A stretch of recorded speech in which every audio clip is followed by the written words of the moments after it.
ஏற்பட்ட குறைந்த காற்றழுத்த தாழ்வு மண்டலம் புயலாக மாறி விழுப்புரம் மாவட்டத்தை புரட்டி போட்டது. இந்த நிலையில் தொடர்ந்து பெய்து வரும் கனமழையால் விழுப்புரம் மாவட்டம் மரக்காணம் பகுதியில் உள்ள அனைத்து நீர்நிலைகளும் நிரம்பி வழிகின்றன.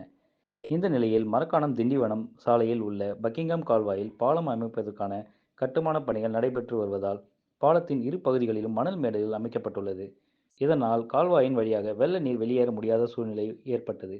இதனால் வெள்ள நீர் சாலையில் பள்ளமான பகுதிகளில் கரை புரண்டு ஓடுகிறது. எனவே மரக்காணம் மற்றும் திண்டிவனம் வழியாக செல்லும் வாகன ஓட்டிகள் பெரும் சிரமத்திற்கு உட்பட்டு வருகின்றனர்.